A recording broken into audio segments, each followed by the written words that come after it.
কলকাতা টিভির পর্দায় আপনাদেরকে সকলকে স্বাগত। আমি পূজালি রয়েছে আপনাদের সঙ্গে। ইতিমধ্যে আমরা জানতে পেরেছি আজ অর্থাৎ 1 আগস্ট থেকে কিন্তু মাসের প্রথম 1 আগস্ট থেকে কিন্তু কমেছে বাণিজ্যিক গ্যাসের দাম।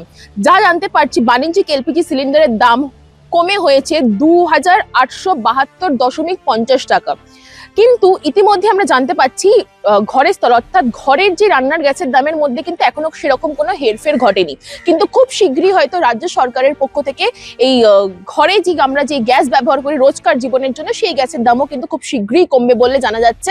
পাশাপাশি আমরা এটাও দেখতে পাচ্ছি যেই সব ব্যবসায়ীরা এতদিন কোনো ব্যবসার লাভবান পাচ্ছিল না বা কোনো ব্যবসা লাভ করতে পারছিল না, সেই সব ব্যবসায়ীদের জন্য কিন্তু রাজ্য সরকারের এই প্রকল্পের কথা ভেবেই কিন্তু এলপিজি সিলিন্ডারের গ্যাস ইতিমধ্যেই দাম কমিয়ে হয়েছে 2,2872.50 টাকা।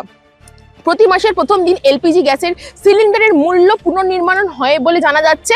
1 আগস্ট অনেকের মুখেই হাসি ফুটেছে, কারণ প্রচুর ব্যবসায়ীরা ইতিমধ্যে চিন্তিত ছিল যে রান্নার গ্যাসের দাম এত হাই লেভেলের বাড়ছে, তারা কিভাবে লাভ করবেন, কিভাবে তারা তারা রেস্টুরেন্টের খাবারের প্রাইস কি হাই করবে বা তারা কি করবে, তারা এতদিন ভাবতে পারছিলেন না। কিন্তু ইতিমধ্যেই রাজ্য সরকারের তরফ থেকে একটা বড় সুখবর এনেছে সেই সব ব্যবসায়ীদের কাছে কি রান্নার গ্যাসের দাম অর্থাৎ বাণিজ্যিক এলপিজি সিলিন্ডারের দাম কিন্তু এই মুহূর্তে দাঁড়িয়ে আজকে 1 আগস্টের দিনে দাঁড়িয়ে কিন্তু 2872.50 টাকা। এই হয়তো আমরা আজকে হয়তো ব্যবসায়ীদের জন্য এই বড় সুখবর, কালকে আপনারা হয়তো ঘরে ঘরে সেই সব মহিলাদের মুখে হাসি ফুটবে, কারণ কি রান্নার গ্যাসের দাম ইতিমধ্যেই কমতে শুরু করেছে। এই সব তথ্য জানতে চোখ রাখুন কলকাতা টিভির পর্দায় রাত দিন 7 দিন।